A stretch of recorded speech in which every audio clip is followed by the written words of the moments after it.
with the passions for power. Yan. Ano po ba yung passions for power? Hindi po yan yung kapangyarihan ng mundo, no? Hindi po yan yung mga inaasap na mga tao, sabihin natin, na mga uhaw sa kapangyarihan ng mundo. Hindi po yan, kundi ang kapangyarihan na kinauuhawan po nito si Eliseo, yung kapangyarihan na mula sa ating Panginoon. Amen. Kasi every Christian who wanted to serve God, supposed to be that we might have this power. Lahat tayo, kasi kung maglilingkod ka sa Panginoon, this power, so hindi po talaga tayo tatagal sa labanan dahil hindi natin alam kung ano yung kapangyarihan po ng kaaway. Kaya madadaya tayo, madidisid lamang po tayo sa paglilingkod natin. Okay? Ito po journey na ito, this is the beginning of his calling, yung panawagan po dito po si Eliseo. But then, tingnan po natin kung ano naman po yung matatapos na ministry. Ito po yan. Elijah, the end of the trail. Ito po yung, kumbaga, at the end of this trail, kumbaga ito na po yung parang nasa dulo na po ng paglilingkod ni Elias dito sa mundo na ito. Na kung saan kailangan niya maghanap ng successor, ano po? Amen. Kaya ito po yung inutos sa kanya ng ating Panginoon. Sino po ba ito si Elias? A mighty prophet of God's near to close of his ministry. So malapit na po talaga magtapos yung kanyang ministeryo. He challenged wicked King Ahab. Alam natin yan, siya po yung nakipaglaban po dito kay Haring Akab. He prayed with such power that he stopped the rain from 6 months. Siya po yung nagpatigil ng ulan sa loob po ng 6 na buwan. Na sinabi niya, hindi niya papapatakin ang ulan hanggat hindi niya sinasabi na pumatak ito. So, makapangyarihan po talaga ito si Elias. Ano po? Amen. Ano pa po yung ginawa po dito ni Elias? He became the second man in space after Enoch. Ito po si Enoch, di ba? Yung ni-rapture. Amen. Hindi na po siya namatay po dito. As well as, ito din po si Elias, siya rin po yung na-rapture na hindi na po siya namatay. Hindi po sinakay siya sa chariot of fire, and then nawala na po, naglaho na po. And then, he was so important that he met Moses and Jesus as the transfiguration. Kaya makikita po natin sa transfiguration, talagang na-meet niya po talaga si Moises at saka si Jesus. So, one of the great things na nangyari po sa kanya, ibig sabihin, kakaiba po talaga itong kapangyarihan na ito na bumalot kay Elias. Ano po? Okay. Now, Elijah was commissioned to choose Elisha as his successor. Ngayon, kailangan ngayon na pumili siya na kakapalit o magiging kahalili niya. At before that, hindi actually si Elijah, hindi si Elias yung talagang naghanap, kundi mayroon na po talagang successor na ipapalit si Yahweh dito po kay Elias sa pangalan po, sa katauhan po nitong si Eliseo. 1 King chapter 19 verse 17, ang makaligtas sa tabak ni Hazael ay papatayin ni Jehu. Ang makaligtas naman sa tabak ni Jehu ay papatayin ni Eliseo. Ibig sabihin, he continues the ministry of Elijah para ganapin kung ano yung pinagagawa sa kanila ng ating Panginoon. So, as well, kung tinigan po natin dito, siguro, dito pala magtatanong kayo, ano kaya kinalaman ito sa paglilingkod ko sa Panginoon? Malaki po ito. At makikita niyo po dito kung paano po kayo tinawag din ng ating Panginoon. Yun kung makikita niyo talaga, nabibigyan niyo po talaga ng pansin para sa inyo at iangkop niyo yung inyong espiritu dito sa bagay nito. Makikita niyo kung ano po yung correlation po nitong pag-aaral na ito sa buhay po ni Eliseo, sa pagtawag po sa kanya, sa tawag din po sa inyo ng ating Panginoon. Elisha is successful partner. Yan. Umpisa na po natin dito, no? Ito po si Eliseo, isa po siya kung matagumpay na magsasaka. So, sa madaling salita po dito, he is busy and focused into his job. So, lahat po tayo nandyan. Sa pagkakataon po ito, makikita po natin na lahat po tayo talaga tinatawag ng Panginoon doon sa iba't ibang mga bagay na ginagawa natin sa buhay. It's either busy ka sa pamilya mo, busy ka sa trabaho mo, busy ka sa kaibigan mo, busy ka sa pag-aaral, o busy ka sa araw or sa kung saan ang bagay. Kaya tayo tinatawag ng Panginoon para makita po natin dito at malaman din po natin how great or how important God is to you. Amen. Para makita po natin yung bagay na yun, hindi lang basta tayo tinawag kasi kailangan ka ng Lord, kailangan gamitin ng Panginoon, kundi para malaman mo rin sa puso mo kung talaga totoong may pitak sa buhay mo, sa puso mo si Kristo. Hindi lang naman kasi tayo naglilingkod sa Panginoon eh. Kailangan malaman natin na talaga we are so in love with God. Hindi ka kasi makakapaglingkod sa Panginoon nang hindi mo iniibig ang Diyos sa buhay mo, or else, isang tabi mo lang si Jesus sa buhay mo at hindi po siya talaga makakapag-penetrate o hindi siya makakagalaw sa buhay mo. Kaya, during our busy, during our peak time, doon po tayo tinatawag ng Panginoon. Doon tayo hinahanap ng Panginoon. Katulad po nito si Eliseo po. He was flowing with 12 yoke of oxen when Elijah arrived. Kung mapapansin po natin, 12 yoke of oxen, 12 toro, ang dami na ito para sa isang magsasaka. Usually, ang ginagamit ng magsasaka, isa lang. Amen. O dalawa lang. Para mas mabilis-bilis, dalawa lang. Pero kung titignan po natin, kaya pa na tinawag na successful farmer ito si Eliseo, kasi hindi siya kumbaga parang nag-aaksaya ng panahon, kundi ibinibigay niya ng todo para magawa niya maayos yung kanyang pagsasaka. He was evidently successful and not doing things in a big way. Amen. Hindi siya gumagawa ng para okay na ito. Diba? Pwede na ito. Basta makitapos ko ito. Hindi ganoon ang attitude po nito si Eliseo. Kundi ang attitude ni Eliseo, he give his best. Amen. He give his great best. Amen. Kung bagay talagang ibinibigay niya, maging sa trabaho niya sa mundong ito, talagang pinakikita niya na talagang napakahusay niya talaga sa trabaho niya. Pansinin niya, ha? Ganito po kasipag si Eliseo pagdating sa kanyang earthly activities, ano po, sa kanyang mga trabaho. Ngayon, tignan po natin, ano po. Now his life would be turned around and he would never be the same. Yan, biglang babaguhin. Biglang kakabigin ng Diyos ito sa isang iglap ng pagtawag sa kanya ng Panginoon, ititwist niya ngayon itong buhay po ni Eliseo. Si Eliseo, okay, tignan, no? Si Eliseo masipag na magsasaka. Si Eliseo ay successful na magsasaka. Si Eliseo hindi lang siya basta-basta magsasaka, kundi matinding magsasaka. So sa madaling salita, hindi ito kumbaga parang ordinary farmers lang. Kaya bigla na lang mababago yung kanyang buhay at kakabigin ng Diyos po yan. Like katulad na nangyayari po doon sa iba, na bigla na lang, bakit ganito? Iba na ganyan yung buhay niya ngayon, ano? Pero yung iba naman, ayaw talaga magpa-turn around, ano? Ayaw niya magpapihit sa Panginoon, ano po? Pero yan ang kailangan po natin Panginoon. Na kapag tinawag ka ng Panginoon, pipihitin ka ng Lord. Kapag hindi ka niya napihit, walang mangyayari sa pagtawag sa iyo ng Panginoon. Doon pa naman po tayo mga kapatid sa Panginoon. So alam niyo na kung anong ibig ko po sabihin dito. Pag tinawag ka ng Panginoon, hindi pwedeng hindi niya pipihitin yung buhay mo. Pag hindi niya pinihit o hindi ka nagpapihit sa Kanya, actually, wala namang mangyayari sa palawagan sa iyo ng Panginoon. Natin, kahit na anong pagtupong niya mo pa sa sarili mong pamamaraan, wala namang mangyayari. Okay, listen to this. Elisha's call from the Lord. Ano po ba yung pagtawag niya po dito sa ating Panginoon? 1 King chapter 19, verse 19. Umalis si Elias at natagpuan niya si Eliseo na nag-aararo. 12 pares na toro ang ginagamit niya. At kaagapay niya sa huling pares, pagdaan ni Elias sa tapat ni Eliseo, inalis ni Elias ang kanyang balabal at ibinalaban kay Eliseo. So, obviously, makikita na natin, this is his successor. Amen. Kaya niya hinubad yung kanyang balabal, which means the robe that is given to him by Yahweh. Ibinigay niya ngayon, inilipat niya dito sa kanyang successor na si Elias.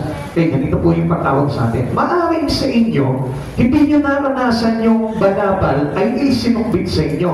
Pero, mayroon pong balabal na tinanggap po tayo, which is the words of righteousness. Kasi yung robe na yun is the robe of righteousness. Yung balabal na yun, yung balabal ng ng katwiran na tumumula sa ating Panginoon. Kaya, nung time na na-encounter nyo ang isang tao na nagpapahayag sa inyo ng salita ng Diyos, yun yung banabal po ni Elias na inilalapit niya at ibinabanabal niya dito kay Eliseo. So, meron na po tayong idea doon kung paano kayo tinawag. Lahat po ba ngayon, naabot na po kayo ng tinatawag na words of righteousness? Amen. Ha? Amen. O hindi nila maintindihan, no? But I mean, nasyaran ka ba? Noong mga panahon, hindi ka ba nakakakilala sa Panginoon? Amen. Sino po dito, pakitaas yung kamay, nasyaran. Nung hindi mo pakilala ang Lord, nasyaran ka, pero nagkaan sa'yo, ganito, ganito, sabi sa ganyan, sabi sa Biblia, sabi sa verse na ganito. Lahat po kayo na meron ganon, na experience. Talaga? Amen. Yung iba wala. Sino dito yung hindi naka-experience nun? Meron po ba? Yung totoo lang. Meron po ba dito yung parang hindi ka talaga na-sharean eh? Basta bigla ka na lang nag-exist na lang dito, nag-emerge ka dito bigla sa church, bigla, eto na ko. Ayan, ganun ba? Hindi no. Meron siguro tumaan sa bahay nyo, nakasalubok mo, o narinig mo sa kanto nagpe-preach. Yun na yun. Amen. Okay, baka hindi magulo, ano? Kasi baka mamaya maguluhan kayo eh. Wala naman nagsusunod sa akin ng banabala. Baka naman sinuod sa akin yung ukay-ukay na biling kapit-bahay namin. Pinasukat sa akin. Baka mamaya nandun na po tayo, no? Hindi po yun. Yung words of God, because that words is the word of righteousness. Okay, tuloy po natin. What is the meaning of Kings chapter 19, verse 19? Yan. Ano po ba yung ibig sabihin nito? Nung sinabi po dito, na ito po si Eliseo, ano po sabi ulit dito? Okay, ulitin nga po natin. Okay. Umalis si Elias at natagpuan niya si Eliseo at nag-aaral na 12 pares ng toro ang ginagamit niya at kaagapay niya sa huling pares. Pagdaan ni Elias sa tapat ni Eliseo, inalis niya ni Elias ang kanyang palaban at ipinalaban kay Eliseo. Okay, pag-aralan po muna natin kung ano pong ibig sabihin nito. Maguluhan po tayo kasi dito eh. Ang ibig sabihin po nito, ito po ay may kahulugan. Kung titignan po natin, ang paniwanag po dito ganito. His sacrifice of his oxen as burnt offering to Yahweh symbolizes total personal commitment to God. Amen. Kaya hindi niya napapansin, kapag ikaw tinawag ka ng Panginoon, mayroon kang something or a great things in you na parang gusto mong ibigay sa Lord. At ang ibig sabihin po nun, kaya ka pala nagbibigay sa Panginoon, even now, nagbibigay ka pa rin sa Panginoon, it is your personal commitment to God. Amen. Yun ang ibig sabihin nun. Kaya pala mayroong mga tao talagang sabihin natin, giver talaga siya pagdating sa mga bagay sa Panginoon. Ang ibig sabihin pala niya, ipinapahayag niya yung kanyang personal commitment sa Lord. Kaya kung mapapansin po natin, marami naman po yung parang ayaw na ayaw niya talaga nagbibigay pagdating po sa gawain ng Panginoon. Ibig sabihin, wala pang personal commitment sa Lord yun. Amen. Kung bagay parang ang commitment niya lang sa sarili niya lang. Kaya hindi niya naiintindihan yung panawagan sa kanya ng Panginoon. Bakit? Kasi yung kanyang sarili lamang, doon niya lamang kinukumit yung sarili niya at hindi niya pa ikinukumit talaga sa Panginoon yung buhay niya. Although he has a calling from God, kailangan po na meron po tayo ng tinatawag na personal commitment sa Panginoon. Yung talagang sinasapit po talaga personally yung buhay mo sa Panginoon. At kaya kung mapapansin po natin dito si Eliseo, anong ginawa niya? Pag-uwi niya ng bahay, kinatay niya yung kanyang dalawang toro, at yung kanyang mga pamatok, yung kanyang pang-araro, yun ang ginamit niyang panggatong, meaning it is a burnt offering to God, showing his personal commitment to Yahweh. So, ang ganda na kung mapapansin po natin, yun po pala ang kahulugan ng giving natin sa Panginoon. Ipinapakita natin sa Panginoon that I'm still having a commitment to you, God. Na kapag pala tayo nagbibigay tayo continually at hindi tayo nagsasawa sa mga bagay na ibinibigay natin na meron tayo for the glory of God, pagpapahayag pa na yan ng tinatawag na personal commitment mo sa ating Panginoon. Kaya mga kapatid sa Panginoon, buuin ninyo yung inyong personal na pagpapasakop sa ating Panginoong Heso Kristo. Now, ano pa po ba yung ipinapakita kahulugan po dito? Perhaps 12 pairs of oxen, doon sa 1 King chapter 19 verse 19, represented the 12 tribes of Israel whom Elisha would now lead spiritually. Ngayon, ganito yan. Tinawag ka ng Panginoon. Now, you are now the part of the 12 tribes. Amen. Amen. Ganun lang ang kasimple yun.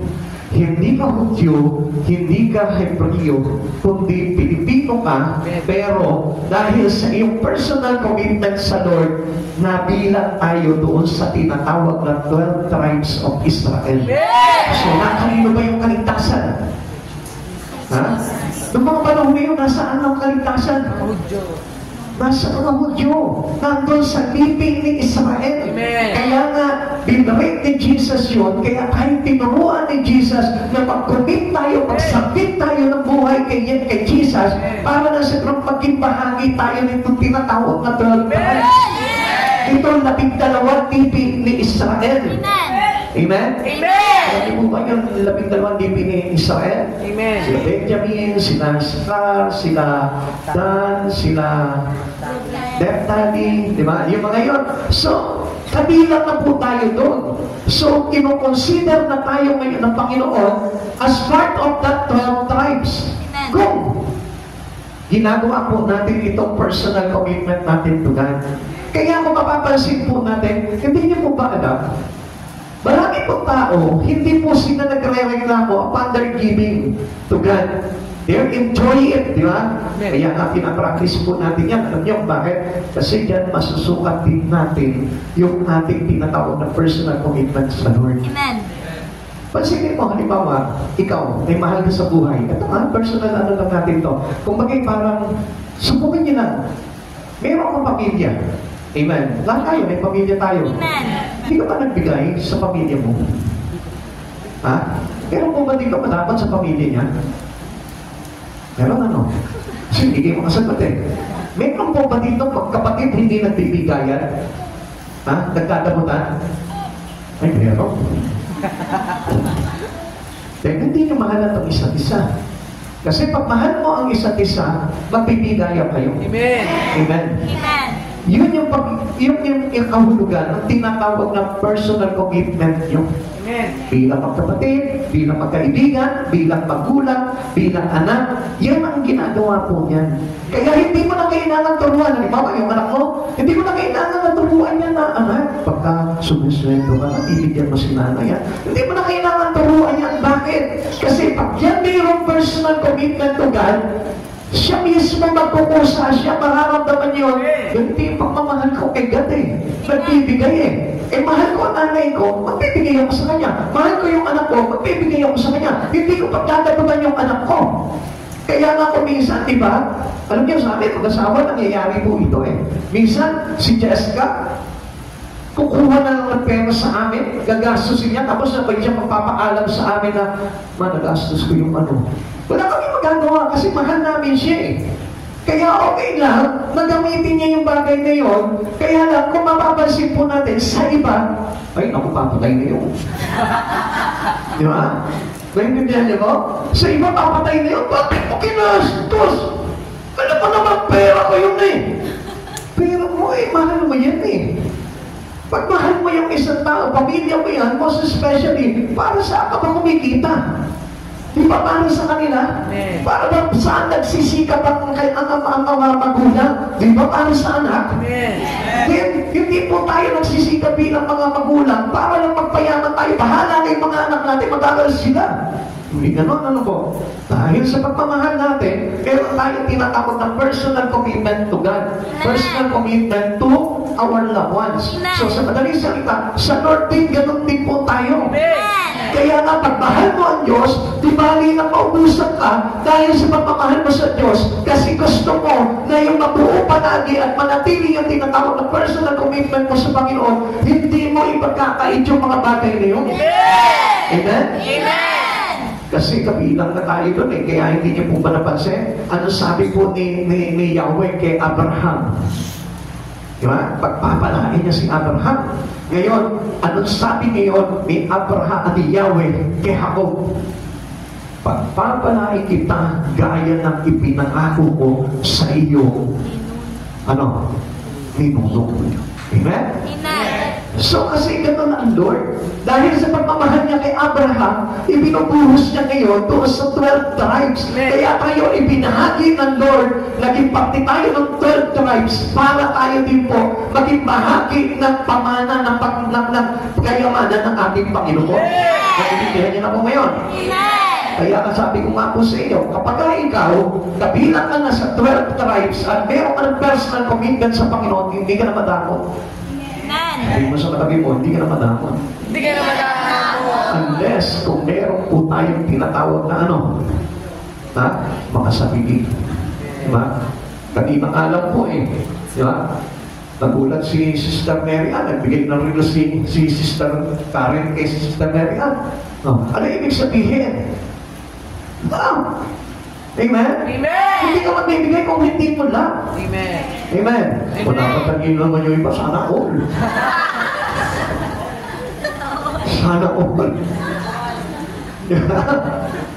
Ay, sabihin niyo muna sa kikik si Sister Karen, mahalin mo rin ako, sister. Hindi, totoo yan. Kasi pag nagmamahal tayo, ibig sabihin nun, meron tayong personal commitment. Amen! Tingnan mo, kailan mo bigyan yung isang tao na galit ka? Kaya nga sabi ng Lord di ba? Love your enemy. Di ba? Bless them, feed them, pakainin mo sila, bigyan mo sila. Bakit? Para mawala yung inyong away at kayo ay magmahalan. Amen? Naintindihan po natin? So, alam na po natin kahulugan ito ngayon. Ano po? Amen! Okay, let's go. The Lord knew Elisha before Elijah arrived. Kilala na po ng Diyos, ito po si Eliseo, bago pa matagpuan ni Elias, ito po si Eliseo. Now, bago po ba kayo makilala, kilala na kayo ng Diyos. Kaya nga, alam niyo mga kapatid sa Panginoon, kung mayroong unang-unang panghihinayang sa panawagan niyo, walang iba kundi ang Diyos. Amen! Kaya lang, hindi po natin kuminsan na para maunawaan itong bagay nito Kuminsan nakakala nyo, pinilit lang kasi ako ng kapitbahay namin na umatid dito Napilitan lang ako, kaya ako nandito. Hindi. Ang Diyos talaga simulat sa pool. Kaya nga lang po, kailangan natin ng tinatawag na commitment. Amen. Para malubos natin maintindihan kung bakit kayo nandito ngayon, kailangan magkaroon ka ng commitment sa Lord. Para maliwanag na maunawaan mo kung ano yung bagay na ipagagawa sa iyo ng ating Panginoon. Okay, napunin muna natin dito. The Lord knew Elisha before Elijah arrived. 1 King chapter 19 verse 16, at si Jehu na anak ni Nimsi bilang hari naman ng Israel, binubuhusan mo rin ng langis si Eliseo na anak ni Safat na taga-Abel-Mehola bilang propeta kahalilig sa inyo. Now, ang Diyos ang nag-anoint ng isang tao na maglilingkod sa Kanya. So, sa pagkadaling salita po dito, hindi po si Elias ang mag-anoint kay wala na kayo Hindi si Elias ang mag-anoint kay Eliseo. Hindi si Elias ang magbubuhos ng langis kay Eliseo, kundi si Yahweh po talaga. Kaya ang pinagutusan niya po ito si Elias. Tama po ba? Naintindihan po natin yun? Okay, tignan po natin mabuti na po. Kung titignan po natin, lahat tayo po mayroon talagang totoong panawagan sa Kanya. Personal calling ng ating Panginoon. Kaya nga, huwag ka magtataka kung bakit nandito ka. Siguro sabi ng iba, pinili lang ako dito sa tulak, pastor ko, alam mo lang kung paano ko kinulit-kulit dito Hindi, ang Lord talaga po tumawag sa'yo. Napag-utusan ng yung nanglitsi na yan. Napag-utusan lang yung pastor mo. Napag-utusan lang yung kapatid mo, yung brother and sister in Christ mo. Kaya bigla po natin, 1 Peter chapter 1 verse 2. Kayo'y pinili ng Diyos Ama ayon sa kanyang layunin sa mulat-mula pa at pinabanal ng Espiritu Santo upang maging masunurin kay Jesucristo at nilinis sa pamamagitan ng kanyang dugo. Sumagana nawa sa inyo ang kagandahan loob at kapayapaan. Ayun. Para mahusto pala yung pagpili sa atin ng Panginoon, kailangan taglayin natin yung kapanalan ng banal na Espiritu para tayo ay matutong sumunod sa Panginoon. Amen. And without the Holy Spirit of God, we are nothing to be obedient to God. Amen. Hindi tayo makakapagsunod talaga sa Panginoon. Amen. Hindi natin masusunod kung ano yung bagay na pinagagawa ng Lord kasi wala po tayo ng all-knowing power na nagmumula sa ating Panginoon. Amen. Kaya hindi natin maunawa, bakit ko susundin to? Bakit ko gagawin ito? Eh, hindi naman ito yung sinasabi sa akin ng Lord eh. Kasi nga wala nga yung all-knowing power eh, which is coming from the Holy Spirit. Kaya nga kapag meron kang Holy Spirit sa katawan mo, doon ka magiging obedient sa mga bagay na pinagagawa sa ng Panginoon. Doon ka ipapabanal at lilinisin ng ating Panginoon. Kaya nga tayo, tinawag tayo ng Panginoon, hindi tayo karapat-dapat sa Lord eh. Bakit? Kasi marumi tayo. Kasi puno-puno tayo ng kasalanan. Kaya nga kailangan natin ng Holy Spirit para na sa ganon, magustuhan natin yung mga bagay na spiritual na ibinabahagi sa atin ng Panginoon. And without the Holy Spirit, you reject this all things that offered to you by God. I-reject mo yung aayawan mo yan. Meaning, hindi mo susundin yan. Hindi mo gagawin yan. Kaya marami pong tao, maraming Kristiyano, hindi sumusunod sa Panginoon because there is no Holy Spirit of them, guiding them, lighting them, and give them instruction what they need to do. Amen. Kung ano yung bagay na gagawin po nila. Kaya nga pagka nakarely lamang po tayo sa sarili po natin, talagang hindi po talaga tayo magiging masunurin sa ating Panginoon. The Lord called Elisha before Elijah announced. Bago pa yan, ipahayag nito kung si Elias na maging kahalili niya ito si Eliseo bilang maging propeta, siya po ay ipinahayag na ni Yahweh dito kay Elias. Amen. Bago pa makilala ni Elias ito si Eliseo, kilala na siya ni Yahweh. Ganon din po sa atin. Para gusto ko po malaman nyo, hindi man kita kilala, pero kilala ka ng Diyos. Personally, hindi man kita nakikilala at hindi ko alam kung anong pagkatao mo, pero kilala ka ng Diyos. Hindi mo man din ako kilala, pero kilala ka ng Diyos. At gusto ko po na malaman po ninyo, ang Diyos ang nakakakilala sa bawat isa sa atin kung bakit nandito po tayo. Ephesians chapter 1 verse 4, bago palikhain ang sanlibutan ay pinili na niya tayo upang maging Kanya sa pamamagitan ng ating pakikipag-isa kay Kristo at upang tayo'y maging banal at walang kapintasan sa harap niya dahil sa pag-ibig ng Diyos. Pag-ibig pa rin, ano? Mahal pa rin. So, ibig sabihin pa rin, gusto niya talaga tayong i-commit sa Kanya. Hindi pa tayo ipinapanganak dito sa sanlibutan na ito. Tayo po ay pinili na ng Diyos. Kaya patindi ang pagtawag sa atin ng Lord. Na kung saan ay sinasayang lang ng marami. Na kung saan binabaliwala lang ng marami. Kung mapapansin mo sa sinasabi nitong Ephesians chapter 1 verse 4, hindi pa nalilikha ang sanlibutan, pinili ka na ng Diyos. Hindi mo ba alam? Akala mo kahapon ka lang pinili. Akala mo kahapon ka lang nakakilala sa Lord. Hindi mo pa kilala ang Lord. Kilala ka na ng Lord. Hindi pa nililikha ang mundo. Alam na ng Lord sa Kanya ka. Amen? Kaya, paano mo sinasayahin yung panawagan ng Lord sa buhay natin? Kaya nga, we must better to understand your calling to God para na sa ganon, hindi maging waste yung pagtawag sa iyo ng Lord. Na kung saan maraming tao, sinasayang lang ito, tinatapon lamang ito, pero ang hindi nila alam, ang Diyos pinagbuhusan ka na ng panahon, pinagbuhusan ka na ng atensyon, para lang wala pa ito sa liputan na ito, hindi pa nililikha ang mga tao, pinili ka na. Kilala ka na ng Diyos. Hindi ka pa pinapangalanan ng magulang mo. Alam niya na na Maylin ang magiging pangalan mo. Alam niya na na magiging Judeline ang pangalan mo. Alam niya na na magiging Abigail ang pangalan mo. Bakit? Kasi ang Diyos ang nagbibigay ng pangalan sa bawat isa na tinawag niya, pinili niya. Sabi ko, kung sayangin. Sapagkat ang Diyos ang nagpangalan sa atin. Okay, kung mapapansin po natin, let's go back nung sa Sunday po, na sinasabi natin na ang Diyos, pinalitan tayo ng pangalan. Actually, ang Diyos ang nagpangalan sa atin. Kaya ka nandito ngayon dahil sa kahalagahan ng pagpili sa iyo ng ating Panginoon. The Lord used Elijah to tell Elisha of his call. Yan. Dito napapasok yung mga lingkod ng Diyos. Na kung saan ginamit naman po ng Panginoon yan, ginamit naman po ni Jesus yan para ipaalala sa iyo, ipaalam sa iyo na tinawag ka ng Diyos. Amen. Amen. Kaya lang kung isa maraming hindi naniniwala sa pastor. Ako, tinawag ng Lord, hindi na ako nagbabasa ng Bible. Di ba? Kung isa nagmamalaki pa tayo. Ako, tinawag ng Lord. Kita ko, busy-busy nga ako sa trabaho ko. Halos hindi nga ako makapag-pray, hindi nga ako makapag-devotion, hindi nga ako makasama sa prayer meeting nyo eh. Pero, one thing, nandiyan yung pastor para sabihin sa iyo kung ano yung bagay na panawagan ng Lord sa iyo. Kaya kung mapapansin po ninyo, dito na po umi-entra ang pastor sa buhay mo. Bakit? Kasi ayaw man ang pastor na pakialaman ang buhay mo, pero meron Diyos na gusto pakialam sa iyo. Kaya kung mapapansin po natin, dito talaga mga pastor. Diba? Pakilamero. Diba? Muntik pa maging chismoso. Ha? Kasi naalam niya yung buhay-buhay mo kung anong nangyayari sa iyo, kung anong mga pinagagawa mo. Diba? Kaya ka parang hindi namimingid siya yung pagkatao mo sa pastor eh. Kaya nga siguro magtataka po itong mga batang ito, itong mga estudyante nito, bakit alam ni pastor kung anong nangyayari sa atin? Bakit alam ni pastor may boyfriend ako? Bakit alam ni pastor na meron ng mga ginagawa? Bakit alam ni pastor yun?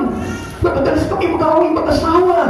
Bakit alam ni pastor yun na hindi ako sinusustento ng asawa ko? Kasi chismoso si pastor. Diba yun? Hindi. Kasi mayroon Diyos na nakakakilala sa iyo from the beginning, from the start of this world, kilala ka na ng Diyos. Amen. Kaya nga minsan, dami mga sinungaling sa pastor eh. Diba? Oh, pastor, hindi po totoo yun. Marites lamang po yung mga yun. Diba? Pero ang hindi nila alam, ang kamarites ng pastor si Yahweh. Diba? Yun ang pagkakaiba doon. Kaya kapag nakialam ngayon ang pastor sa buhay mo, ang ibig sabihin niya na marites ni Yahweh. Natulungan ni Yahweh kung ano yung bagay na dapat na itubig sa buhay mo. Amen? Naintindihan po natin ito? God uses His servant to fulfill His will para mangyari sa iyo yung kalooban ng Panginoon. Kaya ka pinapakilaman ng mga lingkod ng Diyos kasi gusto maipangyari sa iyo ng Diyos yung kanyang kalooban. Kaya nga hindi tayo makakasunod sa kalooban ng Panginoon if there is no one handling your spirit. If no one can handle your spirit, I tell you, if you are only the one who can handle yourself, I tell you, hindi po mangyayari yung kalooban ng Diyos. It is the God-given servant to you. Doon yun yung magsasabi sa iyo kung ano yung bagay na ipinagagawa sa iyo ayon sa kalooban ng ating Panginoon. Kaya nga dapat makinig po tayo. We should be open to the ministry of our servant of God. Kailangan bukas din po tayo doon. Kung ano yung ministry ng servant of God, kung ano yung mga bagay na isinusulong ng likod ng Diyos, makiisa kayo doon kasi yung pagtawag sa Kanya ay pagtawag din sa inyo. Kung bakit tayo nandito ngayon, lahat tayo tinawag ng Panginoon, yun ang kagandahan doon. Kasi ibinahagi tayo sa Kanya ng ating Panginoon para tayo ay maging kaisa niya pagdating ng araw sa buhay na walang hanggan. Mahalaga ang lingkod ng Diyos na ginagamit sa atin dahil dito po maisasakatuparan yung panawagan ng Diyos sa buhay po natin.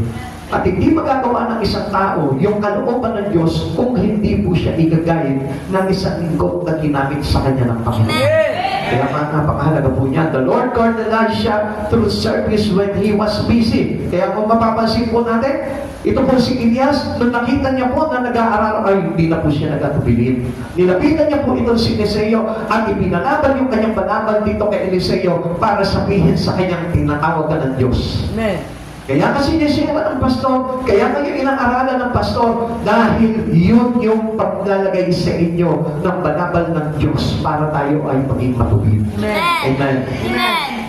Tuloy po natin. God's call often demands that we leave worldly success behind to serve Him. Patay.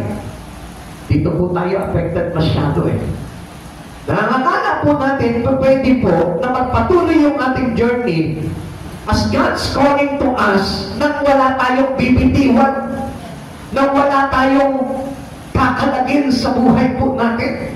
Kaya nga mga kapatid sa Panginoon, ang paglilingkod sa Panginoon is to choose God prioritizingly. Amen. Yung Diyos ang unang-una mong pipiliin sa buhay mo. Amen. At hindi po siya magiging option lamang sa buhay ng isang Amen. tao. Kung meron kang panawagan sa Panginoon, willing kang magbitaw ng anumang bagay sa iyo na pinabibitawan ng Amen. Panginoon. Amen. At hindi po tayo pwedeng tumakbo doon, or else hindi magaganap sa atin yung kalooban ng pagtawag sa atin ng Panginoon. Always remind yourself na meron talagang huhubarin sa iyo ang Panginoon. Amen. Meron talagang babaklasin sa iyo ang Panginoon. Meron talagang sasabihin sa iyo ng Panginoon na bitawan mo yan. Amen. If you want to follow me, deny yourself. Kasi kung minsan, alam nyo, yan yung sagaban po sa panawagan ng Panginoon eh. At alam na alam po ng Lord yan, na yan yung po yung nakakahadlang para hindi maganap sa atin kung ano yung kalooban ng Diyos sa buhay po ng bawat isa. Amen. Now, tignan po naman po natin yung pagkatawag ni Eliseo doon sa conflict ngayon. Ito na pumasok lang po kasi yung bagay na gustong pabitawan sa atin bilang mga pinili ng ating Panginoon. Meron tayong mga bagay na pinabibitawan sa atin, kaya pumasok yung conflict. Elisha's conflict as he considered God's call. If we all consider God's calling into your life, you need to lose hold something. Amen. And what is this something? The one that asks God Amen. into you to lose hold. Kung ano yung parang hinihingi sa iyo ng Lord, bitawan mo yan. Amen. Ako, mga kapatid sa Panginoon, mabigat ito. Hindi ito yung 5 piso mo lang.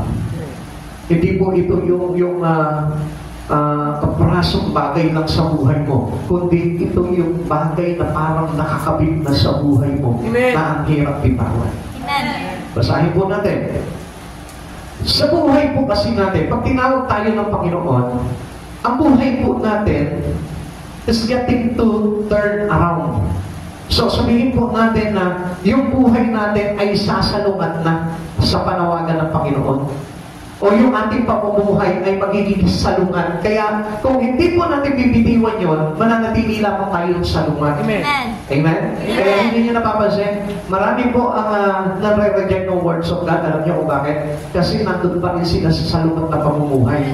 Pero once na tinanggap po nila, yung gusto mangyari sa kanila ng Panginoon, magiging ayon na lahat dyan Amen. sa mga bagay na pinagagawa ng Panginoon. Kaya yun po yung napakahirap po doon sa mga taong tinawag ng Panginoon katulad natin. Amen. Amen. Amen? Amen. Tignan po natin ano. 1 King chapter 19 verse 20. Iniwan naman ni Eliseo ang mga toro, humabol kay Elias at nakiusap. Grabe, nakiusap pa no? Magpapaalam po muna ako sa aking amang ina at pagkatapos ay sasakop na ako sa inyo. Sumagot naman si Elias, sige, umuwi ka na. Tingnan niyo po in contrast doon kay Jesus na gustong maglingkod at sumunod sa kanya, ano sabi ni Jesus? Hayaan mo na mga patay na magpalibig sa kapwa nila patay. Diba? Amen. Ang taong nag-aarawan na palingan-lingan, ano sabi? Hindi karapat dapat sa akin. So kung papansinin natin po dito, ito'y kakaiba. Bakit kaya pinaligpinihaga naman ito ni Elias na umuwi ng bahay, magpaalam ito si Eliseo? Bakit? Kasi kilala na siya ni Yahweh bago paligyan ng sanlibutan. Amen. Alam ni Yahweh na ito pong si Eliseo ay hindi tatanggi sa panawagan. Alam ni Yahweh na itong si Eliseo ay magbibigay talaga ng buhay sa Panginoon. Amen. At hindi naman nagkamali po dito, umuwi po ito si Eliseo at anong ginawa ni Eliseo? Nagkatay siya ng dalawang toro at ipinamadok niya, yung pamadok niya ang ipinanggatong niya. Amen. So hindi siya nagkamali po dito. At alam niyo po ba, anong ginawa niya po doon sa dalawang toro? Yung pinakahain niya doon sa kanyang mga panggagawa. Amen. Alam niyo kung anong ibig sabihin nun? Farewell party.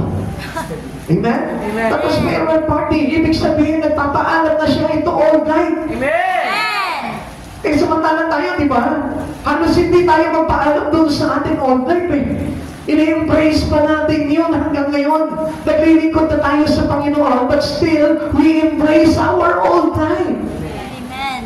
Yung ikaw na, yung matandang ikaw, yakap-yapak ako pa rin until now. Hindi mo mapitin-pitiwan. Samantalang ito pong si Eliseo, nagdeklara siya doon sa kanyang mga kasama sa bukid. Sabi niya, magsikain tayo. Ito na yung huling araw ko bilang ako. Nakita niyo yung twist? Amen. Ako, medyo napapangiwi na tayo. Ano? Parang naku, patay. Ano kaya, baka pamaya, patigilin ako na doon sa trabaho. Patay ka. Lagot ka, wala kang pera. Amen? Hindi na tayo makatingin. Yan, ano? Ha? Yan ang katotohanan. Amen. Kasi tingnan nyo, papalalimin pa po natin yan para makita nyo kung ano yung pinakamagandang bagay niya kapag ginawa mo yan. The call of God always creates a conflict in our lives. Yan. Kaya ako sasabihin, bakit ganito doon? Bakit ganyan doon? Bakit ganito na nangyayari sa buhay ko? Bakit nagkagulo-gulo? Because your calling, God's calling into your life creates conflict. Magkakaroon kasi ng conflict talaga sa buhay mo yan if you still stay on your old life. Amen. Kapag nandun ka sa old life mo, talagang naayaw mo talaga yung mga bagay sa Espiritu. Kasi nga, nandun ka pa sa laman eh. Ang inanasan ng laman ay hindi ayon sa inanasan ng Espiritu. Magkalabang ang dalawang ito. Kaya hindi mo magawa ang nais mong gawin. Amen. Bakit? Kasi nga, nandun ka na sa panawagan ng Lord eh. At yung panawagan ng Lord na yun sa Espiritu, na kailangan mong iwanan yung laman. Iwanan mo yung mga ginagawa mong makalaman. Para nga sa gano'n, makasunod ka sa Panginoon sa Espiritu. Hirap ano? Kasi ang focus talaga natin nasa laman pa rin eh. Kaya how can we pursue our calling to God? How can we serve God? Kung hindi natin iti-twist yung buhay po natin. Kaya nga, yung conflict papasok ng papasok sa buhay paglilingkod mo yan. Hanggang hindi ka umaalis, humahakbang, papunta doon sa Espiritu na pinaglalagyan sa iyo ng panawagan ni Kristo Jesus, hindi talaga magiging maayos sa buhay mo. Magiging pagulo lamang ito. Amen. Amen? Amen. Kaya tandaan po po, ang paglilingkod sa Panginoon ay pagtanggap talaga ng mga bagay na pagkasasaayos ng Panginoon sa buhay ng tao. Amen. It is rather to you. Nasa iyo na yung kung halimbawa na gusto mo talaga na mapangyari talaga ang kalooban ng Panginoon. Kung ayaw mo mapangyari yun, ikaw din naman yung magsasuffer doon pagdating ng araw. Kaya we better to choose it. We better to take that pain. Amen. Kailangan tanggapin natin yung sakit ng pag-iwan natin into the old life. Amen. Wala tayong magagawa doon. Gusto mo kay Christ, di ba? Gusto mo na mapapunta mo sa kaharian ng Panginoon, then live your own self. Amen. Kalimutan mo yung, iwanan mo yung dating pamumuhay mo, and then doon ka sa panibagong pagkakatawag sa iyo ng ating Panginoon. Amen. God's call demands a decision to follow Him. Kaya nga, hindi lamang po yan, Lord, sige, paglilingkod ako sa iyo. Okay na, nakasunod ka na sa Panginoon. Hindi naman po ang paglilingkod sa Panginoon, kundi until death. Amen. Matatandaan natin yung Petro, ano? Amen. Kaya sabi ko nga po sa inyo, revelation po itong bagay nito eh. Si Peter, ano sabi niya? For the second calling to him by God. Calling din niya, di ba? Amen. Ano sabi ni Jesus sa kanya? Follow me. Until? Hindi kayo nakinig doon sa Sunday, ha? Ha? Ano sabi niya? Ano sabi ni Jesus sa kanya? Follow me. Until? Death. Di ba? Dahil as a martyr, sabi niya po kay Jesus, sabi niya kay Peter. Now, yun ang pagsunod po natin sa Panginoon. Follow Him until death. Ano ba yung kailangan patayin sa atin? Yung dati natin pagkatao sa Panginoon. Kailangan natin magpanibagong buhay sa ating Panginoon. Amen. Kaya nga kung hindi natin gagawin yung panibagong buhay sa Panginoon, hindi tayo makakapagtigod sa Lord. Amen. If we still compromising into the worldly things or into our old life, still hindi tayo makakasunod sa Lord. Amen. Sa akala mo nakakapag-church ka, hindi yun. Sa akala mo nagbabasa ka ng Biblia, hindi yun. Hanggang hindi natin iniiwan yung dati nating pagkatao, hindi tayo maikukonsidera ng ating Panginoon bilang bagong tinawag niya. Amen. Those who want with Christ is a new creation. The old has gone and the new has come. Amen. Kaya nga mga kapatid sa Panginoon, ganun ang pagtawag ng Panginoon. Kaya nga, it demands decisions to follow Him. Ang pagsunod sa Panginoon ay paglimot, pag-iwan ng lahat ng bagay sa buhay ng mga kasalukuyan. Amen. Moses must leave his ships. Moises, si Peter must leave his boat and fishing. Iniwan niya yun. Iniwan nila yun. Iniwan niya yung kanyang pagtutumpa. Iniwan niya yung kanyang pangingisda. Iniwan niya yung kanyang trabaho. Amen. Kaya nga kapatid sa Panginoon, if you are being compromised with your job, with your business, with your plan, or with anything in you, iwanan mo yan for the glory of God. Amen. For your calling, iwanan mo yan. Ngayon, kung alam mo naman na hindi ka compromise yan at hindi ka nahahadlangan, no problem tayo dyan. Amen. Yan ang talagang pinapakita ng Lord sa atin. Pero, huwag ka nang aayon sa takbo ng sanlibutan. Amen. Kailangan bitawan mo yung mga bagay na makasanlibutan. Huwag mong sasabihin sa sarili mo, okay lang to. Naiintindihan ako ng Lord kasi nandito pa ako sa mundo. No. We need to separate our life, our old life, into a new life. Amen. Hindi na pwedeng pagsamahin yung Amen. new life and then old life. Pag pinagsama mo, back to the old life. Amen. Masasayang lang yung new life na ibinibigay sa iyo ng Panginoon kung paghahaluin mo yun. Your old life, your past life, and then the new and future life, pagsasamahin mo, and then ano ang equals to? Equals to nothing. Amen. Wala rin sa isa. Kaya nga, kailangan po yun, yung old life, yung past life, kailangan mapalitan niya ng new life and a future life. Amen. Amen? Naiintindihan po natin yan? Kaya nga ito po si Moises, iniwanan niya yung kanyang pag-aalaga ng tupa. Si Pedro, iniwanan niya yung kanyang bangka at yung kanyang pangingisla. So, gano'n din po tayo. Meron din po tayong conflict na kailangan natin ilusot, bitawan. Amen? Amen. Yung bagay niyo, kaya pinabibitawan sa inyo ng Panginoon yun kasi hindi magaganap yung panawagan sa inyo ng Lord. Tekno, lagi yung itatak niya. Kailangan maging noted po sa atin itong bagay na ito. Na itong bagay na pinabibitawan sa inyo ng Panginoon, pag hindi mo bitawan yan, hindi magaganap ang panawagan sa inyo ng Panginoon. Amen. Amen. Lagi mong i-remind yung sarili mo niya. Gusto mo talaga paglingkuran ng Panginoon sa buhay mo, pag sinabi ng Lord sa iyo, itong bagay nito, kahit gaano kahalaga yan, bitawan mo yan. Amen. Amen? Amen. Kasi malalaman mo naman yung pastor, paano ko malalaman kung ito yung pinabibitawan sa akin ng Panginoon? Yan yung laging handang sa panawagan ng Lord sa iyo. Yan yung laging sagapan. Yan yung laging naghaharang sa iyo para makatuloy ka sa Panginoon. Balik sa Panginoon. Better to know this. Tinawag tayo ng Panginoon sa isang napakahalagang bagay. At hindi matatawaran ito at matutumbasan na kahit na ang bagay na meron tayo sa buhay. Kaya whether we like it or not, kailangan natin bitawan yun para na sa gano'n, tanggapin natin yung pinakamagandang bagay na inialaan sa ating Panginoon, yung buhay na walang hanggan. Amen. Elisha's many problems as he considered God's call. Marating po tayo yung maraming problema. Pagka kinonsider natin, tinanggap natin yung panawagan ng Lord. The problems of his parent. Marami po niya mga naglilingkod. Sino mga kalaban nila? Yung kanilang mga magulang. Loved ones are often involved in a decision. At tandaan po natin yan, hindi sila yung magdidesisyon sa panawagan mo sa Panginoon, kundi ikaw mismo. Amen. Ano? Makinig ka pa rin kay nanay. Kasi kung nakakaalam, no way. Ang Diyos ang nakakaalam. Amen. Tandaan po natin yan. Marami nag-i-insist po dyan, pinipilit ako, nanay. Bakit naman ang masunod sa buhay niya? Bakit? Pagdating pa sa kaligtasan ng anak mo, ikaw pa rin masusunod? Ikaw pa rin magdidesisyon? Hindi na ikaw. Ang Diyos na doon. Amen. Even yung kaligtasan mo, ang Diyos na rin ang may hawak nun. Amen. Kaya hindi natin kontrol yung mga anak natin pagdating sa kaligtasan sa Panginoon. Amen. Pagdating sa panawagan ng Lord sa buhay po ng mga anak natin, wala tayong magagawa doon, kundi ipagamit sila sa Panginoon, ibigay at ipagkatiwala sila sa Panginoon. Amen. Amen. The problem of his position, yan. Who will tend the farm? Sabi ko ni Eliseo, sino na? Manganalaga doon sa kanyang bukid. O paano yan? Pag nagpastor ka, sino pa magsasaka ng bukid natin? Di wala na. Diba? Tanggapin mo, wala na yun. Amen.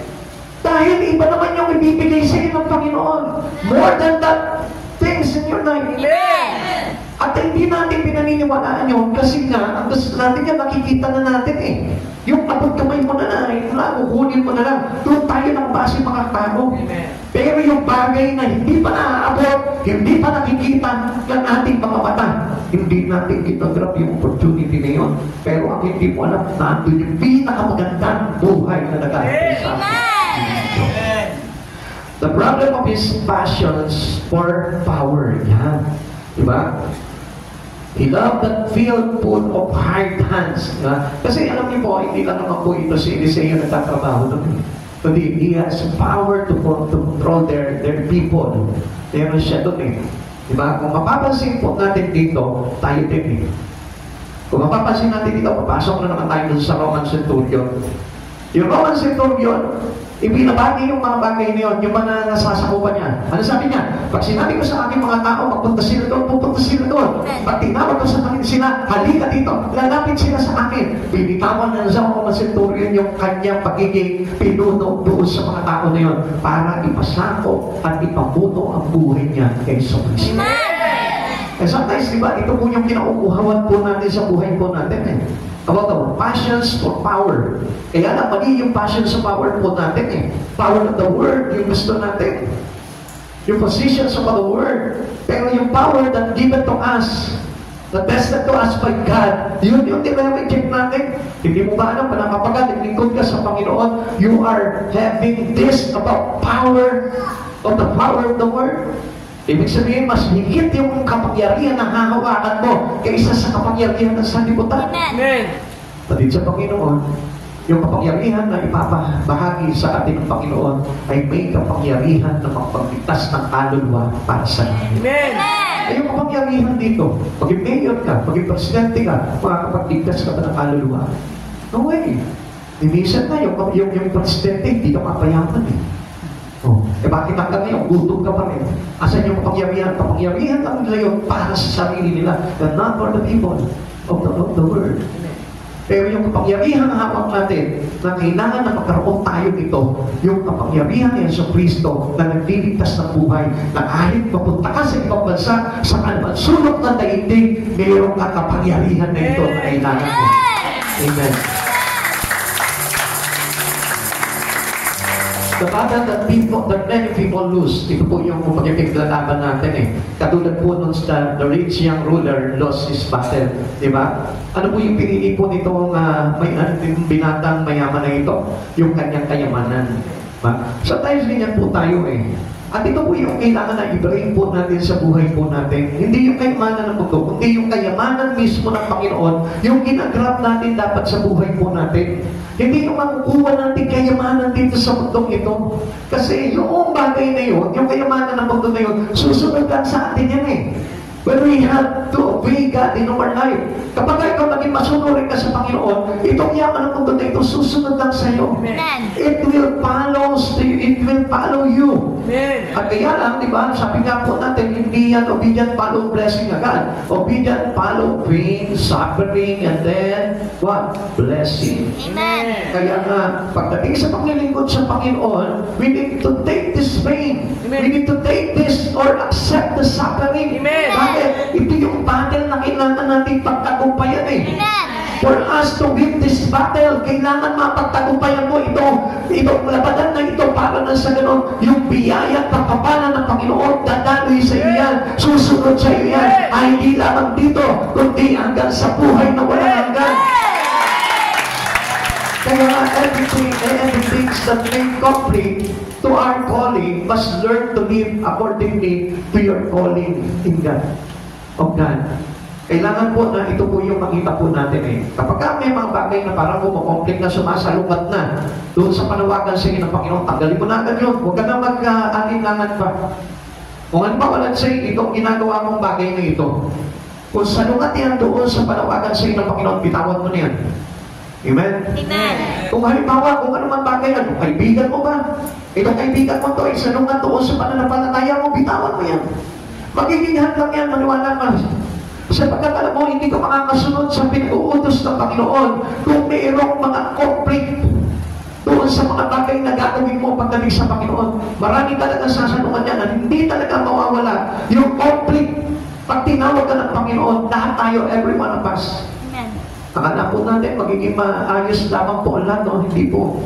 We need to win that battle. Kailangan na papagtagumpayan po natin yung bagay na yun. Lucas chapter 18, verse 18 to 23. May isang pinuno ng bayan na nagtanong kay Jesus, "Mabuting guro, ano po ba ang dapat kong gawin upang makamtan ko ang buhay na walang hanggan?" Sumagot si Jesus, "Bakit mo ako tinatawag na mabuti? Ang Diyos lamang ang mabuti. Alam mo na ang utos, ang mga utos, huwag kang mangangalunya, huwag kang papatay, huwag kang magnanakaw, huwag kang tatayong saksi para sa kasinungalingan at igalang mo ang iyong ama at ina." Hindi po natin. Sinabi ng lalaki, ang lahat mong iyan ay tinupad ko na mula pa sa pagkabata. Pagkarinig dito ay sinabi ni Jesus, isang bagay pa ang kulang sa iyo. Ipagbili mo ang lahat mo ng iyong ari-arian at ipamahagi ang ipinagpinan sa mga dukha. Pagkakaroon ka ng kayamanan sa langit, pagkatapos ay bumalik ka at sumunod ka sa akin. Nalungkot ang lalaki ang narinig ng marinig iyon sapagkat siya'y napakayaman. Okay, listen to this, people of God. Let's go back into the beginning of this topic. Ano sabi po natin kanina? Ang ipinapahayag sa atin ng Panginoon is our personal commitment to God. Amen. At yung personal commitment na yun, magyayari lamang yun kapag tayo'y nagmamahal sa Panginoon. Amen. At kapag nagmamahal tayo, nagbibigay tayo sa Panginoon. Remember that? Amen. Kaibigan natin? Amen. Ang nagmamahal ay nagbibigay. So kung mapapansin natin dito, ito tines po yung love nitong pinata na ito. At sa paanong paraan dito? Ano sabi po ni Jesus dito? Bakit ba sinusunod mo ba lahat ng kautusan? Like us, tayo naglilingkod tayo sa Panginoon, umiiwas tayo sa mga bagay na masama. Pero, isang bagay ang nakita sa atin ng Panginoon. Ano yun?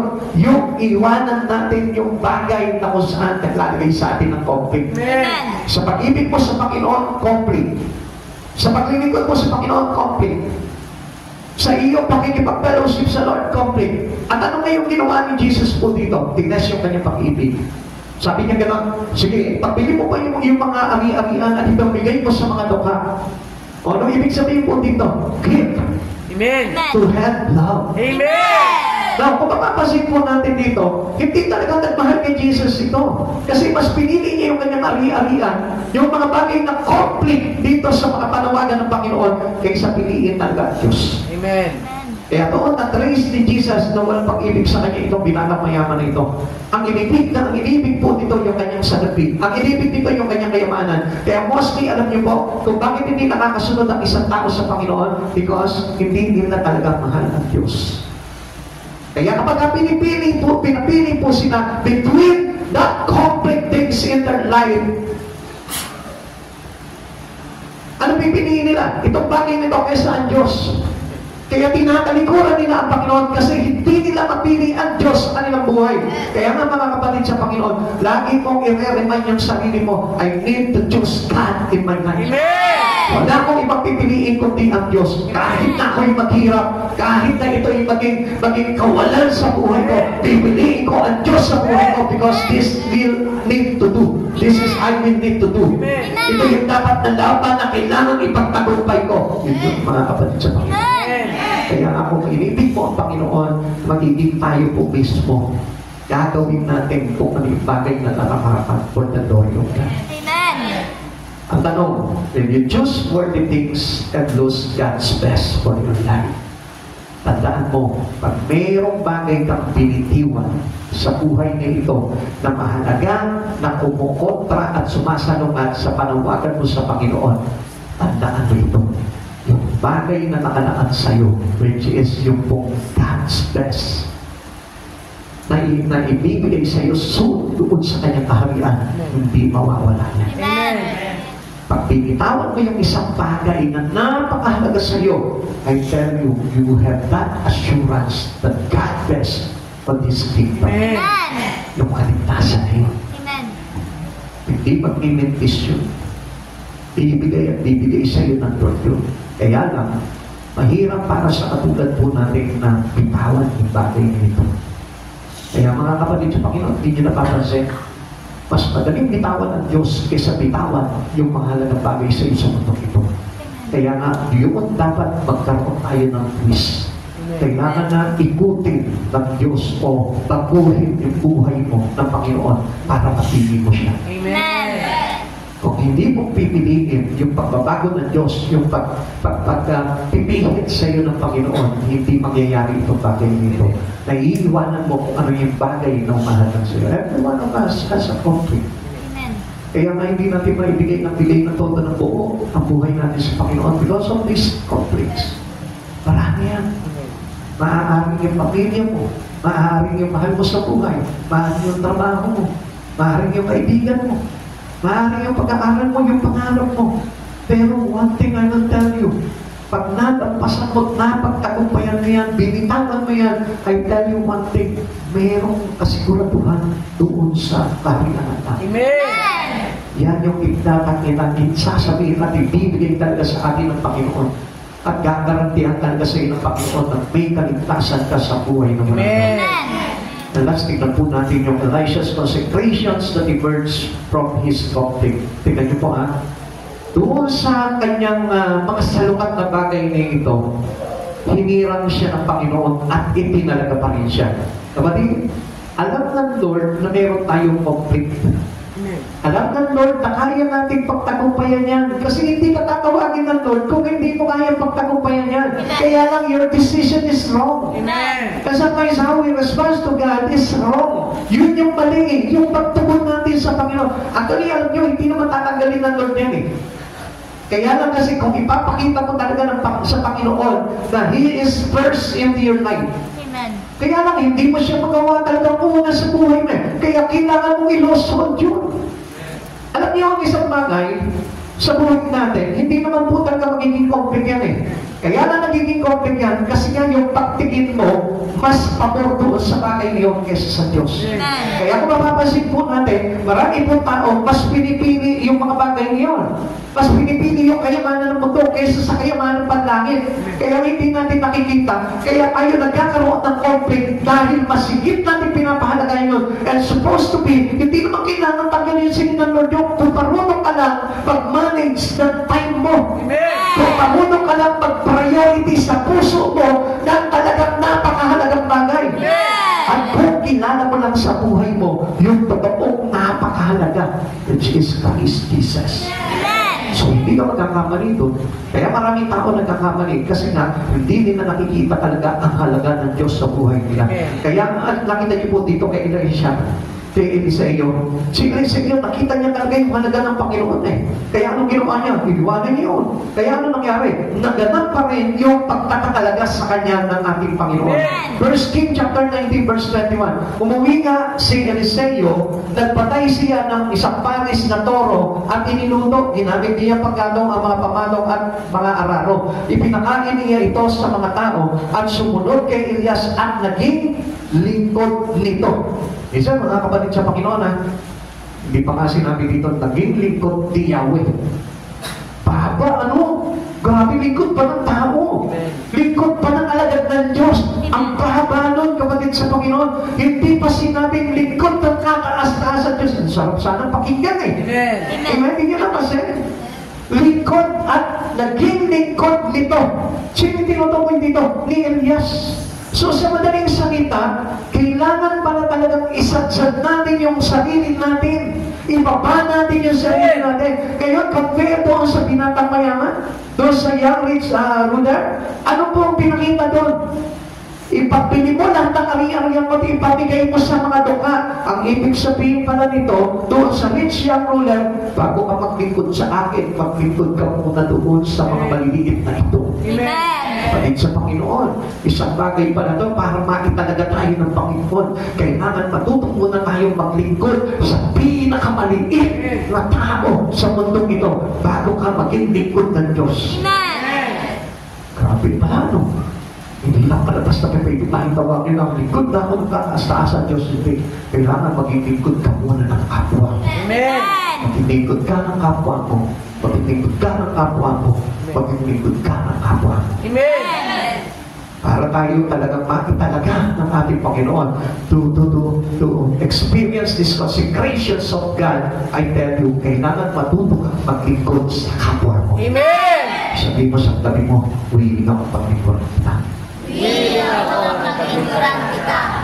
Yan sa salita ng kapatid sa Panginoon, If you choose God in your life, if you choose to serve God in your life, serve your fellow Christian. Hindi lang yung mga fellow Christian natin. Every people in the world. Kailangan paglingkuran mo natin. Kaya kung makikita niyo mga kapatid sa Panginoon, yan yung unang-unang bagay.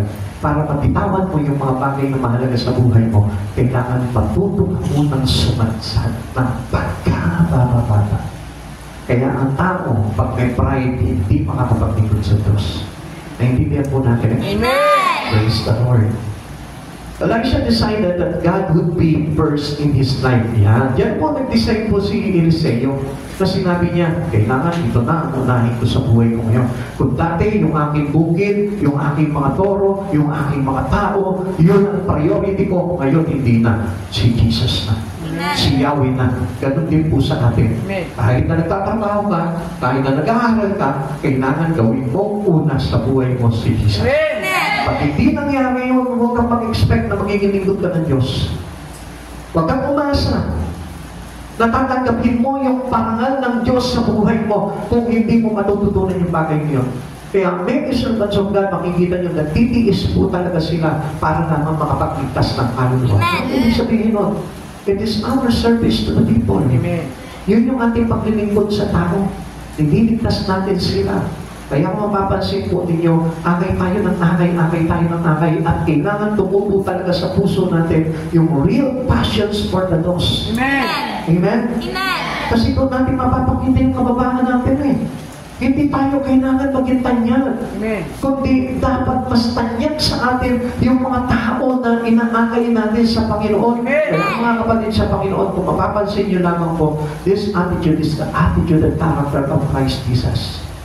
Naintindihan niyo po ba yun? Amen. God's call was more important than position or power. Tandaan po natin yan. Ano man yung position mo ngayon, ano man yung kapangyarihan pinanghahawakan mo ngayon, mas higit na mahalaga ang Diyos, ang panawagan sa iyo ng Diyos. Amen. Elisha surrendered would give him the positions of a prophet of God. Yun. Doon pa lamang siya tinawag na propeta ng ating Panginoon. Ha? Kasi ipinakita niya talaga dito kay Yahweh na talagang He put God first in him. Iniwanan niya nga yung kanyang sakahan eh. Iniwanan niya yung kanyang mga toro, yung kanyang mga ginagamit sa pagsasaka. At ipinakita niya dito sa Diyos na ikaw yung talagang mahalaga sa buhay ko. Kaya iniwan niya yung mga bagay niya. Minsan nga, di ba? Yung sinaing lang natin, hindi natin maiwan-iwanan para sa Lord eh. Minsan nga, yung mga nabahin lang natin. Hindi natin maiwan-iwanan para sa Panginoon. Then, paano tayo magiging lingkod ng Diyos? How can we become a servant to God? Kung hindi natin maiwan-iwanan yun. Yung kaibigan natin, hindi natin maiwanan. Yung anak mo, malaki na, hindi mo maiwanan. Ako, yan na naman. May napatamaan na naman si Pastor. Marami talaga dito niyan. Kaya nga mga kapatid sa Panginoon, I tell you the truth. Kailangan matuto po natin talagang pahalagaan ng Diyos sa buhay po natin. And in these things, or little things, or simple things in our life, mapapakita po natin yung bagay ngayon eh. Kasi doon pa lang sumasabit na po yung ating paglilingkod sa Panginoon eh. Hindi natin mapili-pili ang Panginoon sa buhay natin. Minsan sa tayo lang, hindi natin mapili ang Panginoon. Diba? Pag sinabi ng minister, luto ka muna bago. Sabi ni Elias, dito po doon sa babae, doon sa Serepta. Sabi niya, bago mo gawin yan, pagluto mo muna ako, and then, yun sa'yo. Amen. Amen? Amen. Hindi niya sinabi, sige, unahin mo muna yung anak ko. Mamamatay na kayo, paano mangyayari sa inyo? Pag inuna mo yung lingkod ng Diyos. Kapatid sa Panginoon, baliktad. Hindi mo, unahin mo ng pamilya, and then later na ang Lord, pagkatapos ng pamilya. Kapatid sa Panginoon, unta ang Diyos. Amen. Kaya kung mangalap yung sikmura ng mga anak mo, huwag lang mangalap ang Diyos na pag-ibig mo. Amen. Tandaan po natin yung bagay na yung mahalaga po yun. Okay. Elisha would ultimate be even more powerful than Elijah. Grabe. Kung natatandaan po natin yung salita na maging katulad man lamang tayo ng tagapagturo natin. Pero iba ito, mga kapatid sa Panginoon. Ang nangyari pala dito, kaya pala may double portions of anointing dahil yung kapangyarihan niya, personally, di ba, nagkaroon siya ng personal commitment sa Lord? Amen. Personal commitment yun, hindi dahil kay Elias yun, ha? Amen. At yung pong kapangyarihan na kay Elias, pumatok pa sa kanya, kaya double. Amen. Naginigyan mo natin yun? Yung binigay ni Yahweh kay Elias at yung binigay personally ni Yahweh kay Eliseo, pinagsama niya yun sa katauhan ni Eliseo. Okay. Diba? Yun po yung more powerful than Elijah. Kaya nga kapatid sa Panginoon, sa pagsunod po natin sa Panginoon, alam niyo po ba? If you wish to do your mantle to God, I tell you, magkakaroon ka talaga ng kapangyarihan Amen. sa Panginoon. And this anointing is given to us by God. It is the given mantle to you ng Lord. Ano po ba yun? Kung mapapansin natin, ano po ba itong mantle na ito? Your ministry to God. Pag pinagpuputi mo yung ministry mo, yung gawain mo sa Panginoon, you become powerful.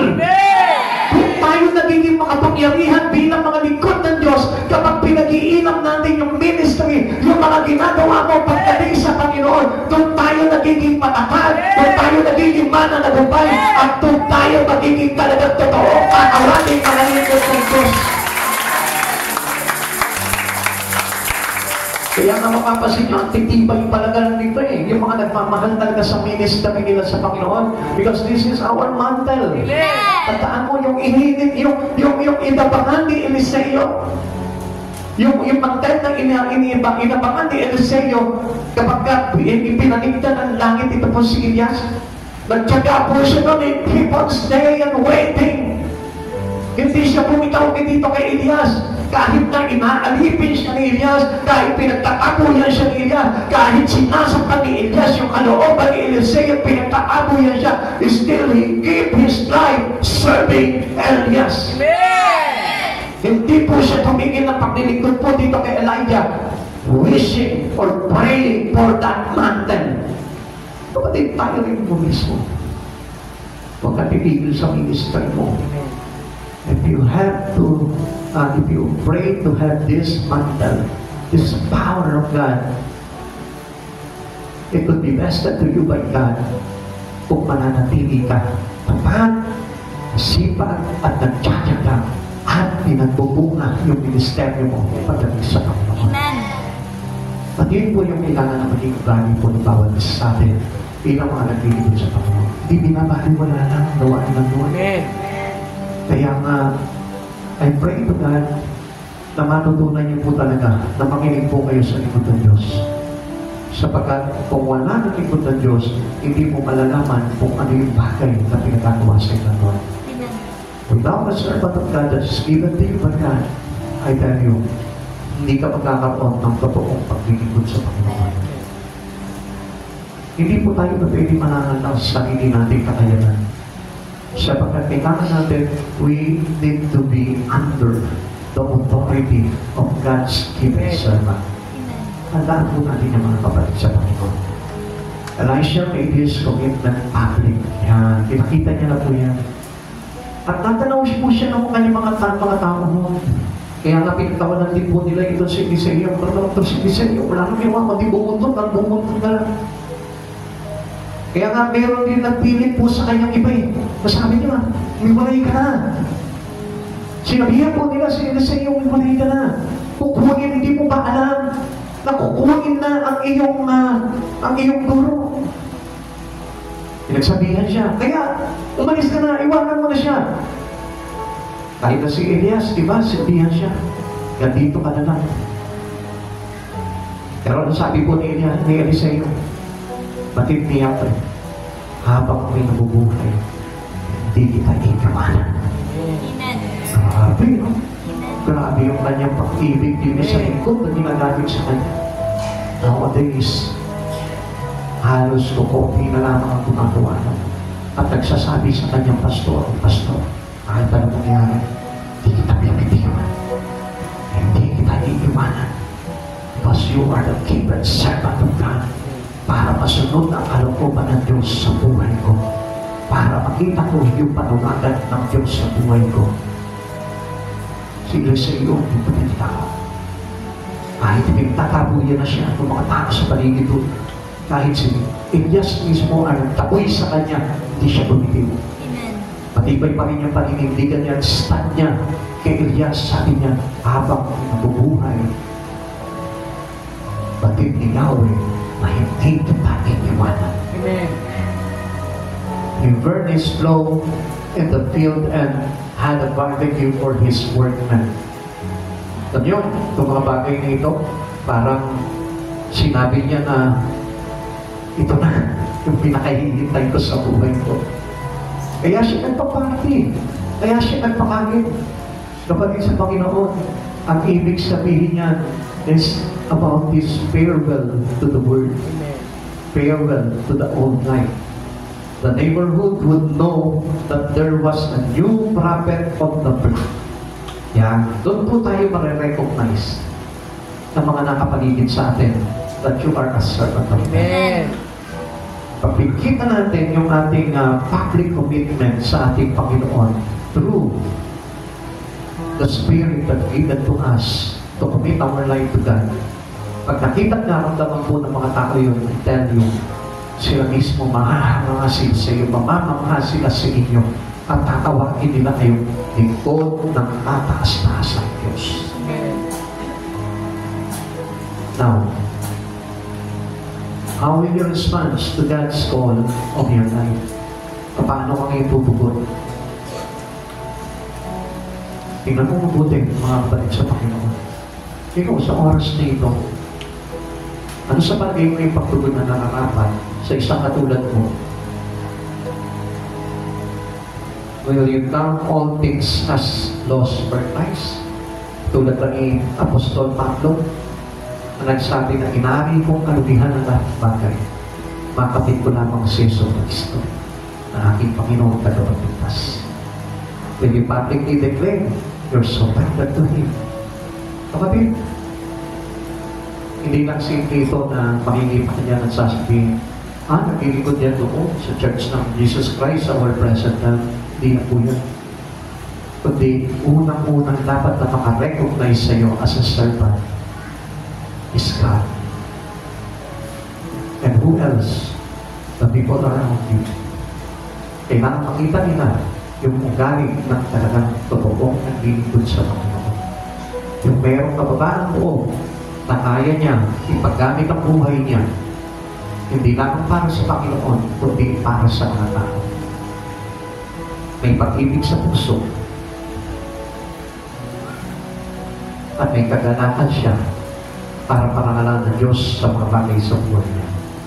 Kaya mga sa oras na ito, mga kapatid sa Panginoon, gusto ko po na sipin niyo po sa sarili ko ninyo, if you are truly a servant of God to Him, tingnan mo mabuti. Huwag kami sayangin yung panawagan ng Panginoon sa buhay po natin. Sapagkat napakahalaga nun. Alam niyo po ba kung anong mapagit nun? Buhay na walang hanggan. Is the assurance of our salvation. Lahat ng bagay na ginagawa natin is for the assurance for us to be saved. Hindi tayo nagsasayang ng panahon. Kaya lang, if our response to God is wrong, ay dahil sayang lang. Sayang yung mga bagay na gagawin natin. At sa oras na ito, kapatid sa Panginoon, if you wish to be a good servant to God, humble yourself and make Jesus a priority of your life. Unahin mo siya. Huwag mo sasabihin, may trabaho mo, may anak ako na inaasikaso, may asawa ko na ayaw mo payagan. Huwag mo sabihin nyo, win that battle. You need to win that battle. Lahat yung conflict yan sa paglilingkod mo. And it is allowed to you by God. Para makita ng Lord kung ilalaban mo siya sa buhay mo. Yung kawalan mo, yung problema mo, yung minsan na para baga naghihikaros ka sa buhay. It is your battle to fight and to win. Para na mapakita mo sa Panginoon na, Lord, kahit ganito ang kalagayan mo, Lord, willing pa rin akong bumaba para paglingkuran mo ang sino ang pinakamababa. Para sa iyo, paparangalan ako. Kaya meron po tayo sinabi sa Biblia na God must increase and I will be decreased. Sapagkat sa ganung pagkakataon, binababa natin ang sarili natin. We don't need that false humiliation. Hindi natin kailangan yung, sige, magpapakumbaba ko sa iyo. Hindi ganun po yung pagpapakumbaba. Ang pagpapakumbaba, paglingkuran mo yung pinakamababa sa church na ito.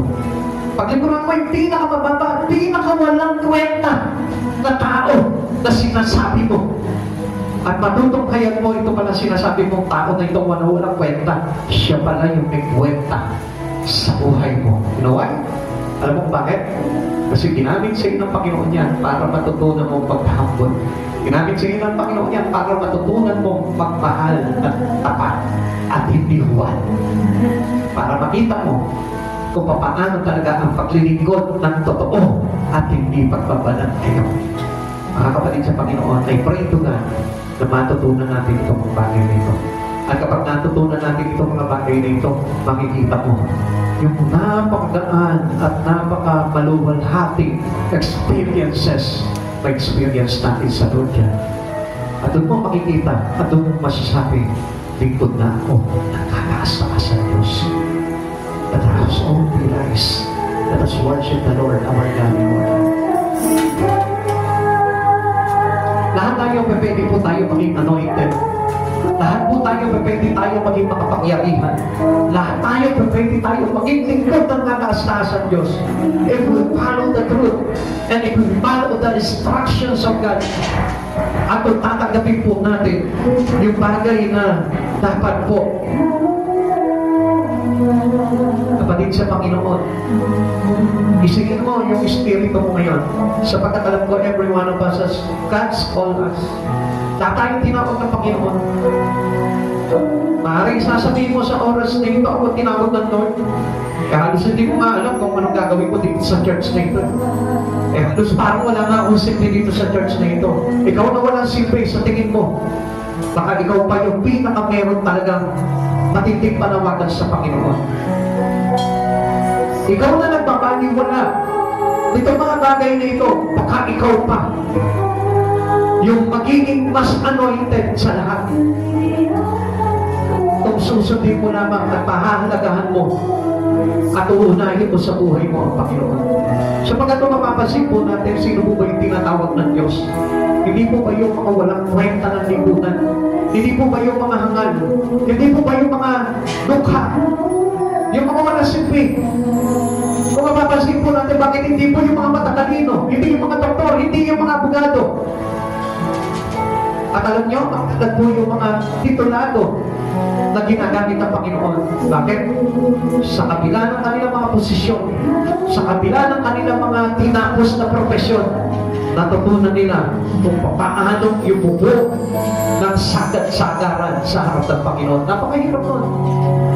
Alam nyo, mahirap nga po tayo. Ang bilis naman po lumapit sa Panginoon eh. Kasi wala na po tayong dapat nahubarin. Iyuyuko na naman po natin yung sarili natin at handa na po tayo paglingkuran ng Panginoon. Hindi katulad po nitong mga mayayaman. Hindi katulad ng mga may tinapos. Hindi katulad nitong mga may titulo na kung saan kapag naglingkod sa Panginoon at pinapriority nila ang Panginoon, ang laki ng bagay na kanilang pinaglabanan. Mahirap na iwanan yung mga bagay na yan. Mahirap na bitawan. Pero kapag ginawa mo yun, I tell you the truth, ang Diyos mismo ang kakampi mo sa lahat ng laban sa paglilingkod mo. Hindi ka bibitawan ng Panginoon kailanman. Praise God, hallelujah. Salamat sa Panginoon, tinawag niya ako. Salamat sa Panginoon, tinawag niya tayo pinili. Salamat sa Panginoon, pinili niya tayo sa karamihan. Salamat sa Panginoon, tinuturuan niya tayo. Salamat sa Panginoon Jesus. Salamat sa iyo, Lord.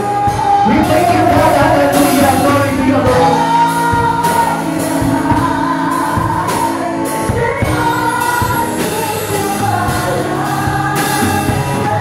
Oh, glory to Christ.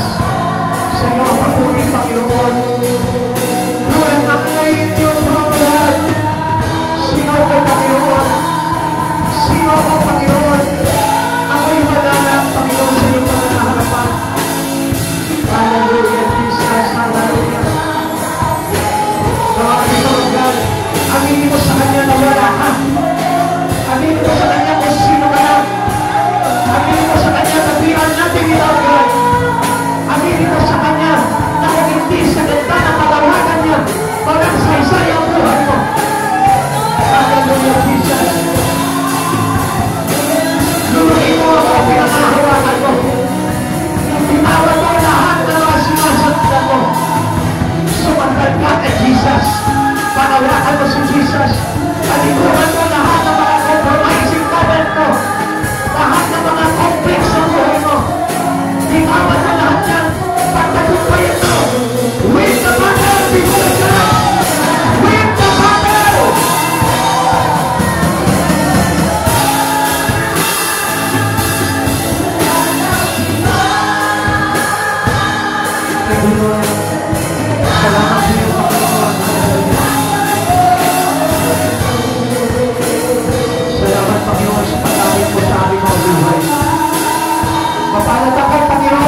pinili mo sa bawat ibas namin, O Lord. Higit pa ito, Panginoon, sa kayamanan ng mundo. Higit pa ito sa titulo ng mga tao. Higit pa ito, Panginoon, sa mga bagay na hinahakan na mga tao mga sanlibutan. Higit na, Panginoon, sa lahat ng ito, Lord. You are more than all these things, O God.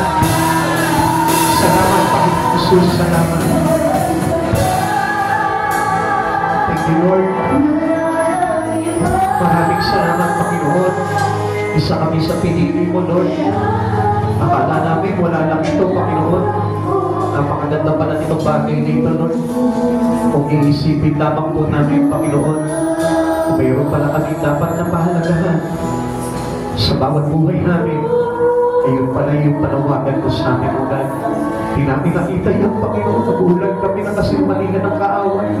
Panginoon, humihingi kami ng tawad sa iyo, Panginoon. Kung dati, Panginoon, napaliwala lamang po namin itong panawagan na ito. Pero, Lord, naniniwala naman kami that you are a God that full of chances, Lord. Nakailan ng Panginoon, hindi mo kami hinindihan. Kundi, lagi mo kami tinatawag. Si Peter nga, Panginoon, may second calling. Kami pa kaya, Lord. Kami pa kaya. Tinawag mo kami, Panginoon. At nalalaman po namin, Panginoon, hindi mo kami bibitiwan. Hindi mo kami iiwan. Hindi mo kami papabayaan. Hanggat hindi nagaganap, Panginoon, yung completion, Panginoon, ng mabubuting gawa mo sa aming buhay, O God. Lord, hindi ka titigil, Panginoon. Salamat po, Panginoon, sapagkat hindi mo kami pinapabayaan. At hindi mo kami hinayaan, Panginoon, na totally mawala kami sa iyo, Lord. Salamat sa iyong mga salita, Panginoon. Napakabuti mong Diyos. Hanggang ngayon, Panginoon, nararamdaman pa rin namin ang pag-ibig mo sa krus. Pag-ibig na hindi matatawaran, hindi matutulpasan. Naglaho man yung pag-ibig namin, Panginoon, pero yung pag-ibig mo, kailanman hindi nang matato. Panginoon, salamat. Ikaw yung talagang nagturo sa amin ng totoong pag-ibig. Salamat, Panginoon, at hayaan mo na sa oras dito, Lord. Mahalin namin ang bawat isa. Mahalin namin, Panginoon, maging yung aming mga kaaway. Ibigin namin, Panginoon, higit sa lahat, yung panawagan mo sa bawat isa sa aming lugar. Maraming salamat po, Panginoon Jesus. Kaya mo, nasamahan mo po ang bawat isa sa amin, Panginoon, sa lahat ng aming mga paglakad, sa aming paglilingkod sa iyo, Lord. At patuloy mong pagliwanagin ang aming mga isipan, Panginoon, sapagkat mag-iisan man kami, Panginoon, ng maraming plan, tawagin mo kami, Panginoon. Hindi namin sinasadya ito, O God. Nadaya lamang po kami ng kaaway. Subalit sa pagkakataon na ito, Lord, kaya mong pakawakan ka namin sa buhay namin, O God. At ikaw yung Diyos, Panginoon, na patuloy namin tayuan kung paano tinayuan ni Eliseo, Panginoon, si Elias hanggang sa kanyang pagbalik sa iyo, Panginoon.